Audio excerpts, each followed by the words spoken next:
नमस्कार और दिवाली के इस शुभ सप्ताह में आप सभी का हार्दिक स्वागत है। मैं ऋचा पराशर और आज हम बात करेंगे धनतेरस की। रोशनी के इस त्योहार की शुरुआत धन और समृद्धि के पर्व धनतेरस से होती है। धनतेरस आशा, समृद्धि और खुशहाली की भावना का त्योहार है। धनतेरस जिसे धन त्रयोदशी भी कहते हैं, कार्तिक मास के कृष्ण पक्ष की त्रयोदशी को मनाया जाता है। यह 5 दिवसीय दिवाली उत्सव का पहला दिन होता है। इस दिन भगवान धनवंतरी, देवी लक्ष्मी, भगवान कुबेर और यमराज की पूजा की जाती है। आपने अक्सर देखा होगा कि इस दिन लोग नई चीजें खरीदते हैं, जैसे सोने, चांदी, उसके गहने, बर्तन या कोई भी नया सामान। इसके पीछे मान्यता है कि इस दिन खरीदी गई वस्तुएं घर में सुख समृद्धि लाती हैं और उसमें 13 गुना वृद्धि हो जाती है। यह सिर्फ एक खरीदारी नहीं, बल्कि ये अपने और अपने परिवार के लिए अच्छे भाग्य और समृद्धि की कामना का प्रतीक है। लेकिन क्या आप जानते हैं इसके पीछे की पौराणिक कथा क्या है? मान्यताओं के अनुसार समुद्र मंथन के दौरान भगवान धनवंतरी इसी दिन अमृत कलश लेकर प्रकट हुए थे।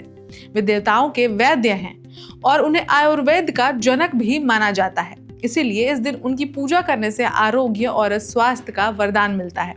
वहीं धन की देवी लक्ष्मी और धन के देवता कुबेर की पूजा भी इसी दिन विशेष रूप से की जाती है। घर के मुख्य द्वार पर दीपक जलाए जाते हैं और रंगोली भी बनाई जाती है ताकि देवी लक्ष्मी का आगमन हो।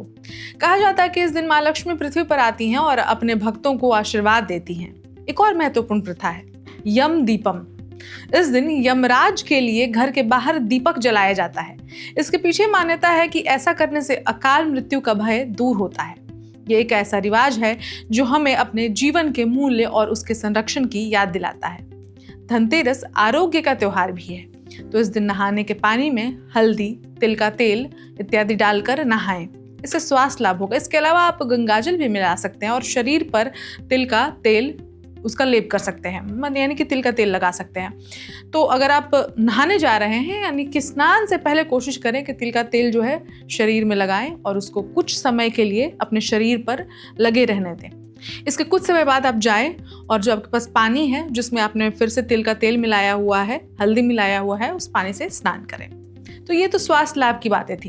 अब अगर आप सोच रहे हैं कि इस धनतेरस पर क्या खरीदें, तो मैं आपको कुछ सुझाव देती हूँ। पारंपरिक रूप से लोग सोने चांदी के सिक्के, गहने या पीतल के बर्तन खरीदते हैं, लेकिन बदलते समय के साथ अब लोग वाहन, इलेक्ट्रॉनिक्स और यहाँ तक कि घर की साज सज्जा की सामग्री भी खरीदने लगे हैं। महत्वपूर्ण ये है कि आप कुछ नया घर पर ले आएं जो आपके लिए शुभता और समृद्धि का प्रतीक हो। आप कुछ भी अपने जेब की कैपेसिटी के अनुसार खरीद सकते हैं। ये जरूरी नहीं है कि अगर आप महंगी चीजें ही खरीदेंगे तो ही माँ लक्ष्मी या धनवंतरी देव या कुबेर देव प्रसन्न होंगे। तो याद रखें, धनतेरस केवल धन इकट्ठा करने का त्योहार नहीं है, ये स्वास्थ्य, समृद्धि और खुशी का त्योहार है। ये परिवार के साथ समय बिताने, शुभकामनाओं का आदान प्रदान करने और आने वाले दिनों के लिए सकारात्मक ऊर्जा भरने का अवसर है। तो इस धनतेरस पर मैं आप सभी के जीवन में सुख, शांति, समृद्धि और उत्तम स्वास्थ्य की कामना करती हूँ। आप सभी को धनतेरस की बहुत बहुत शुभकामनाएं। Subscribe to One India and never miss an update. Download the One India app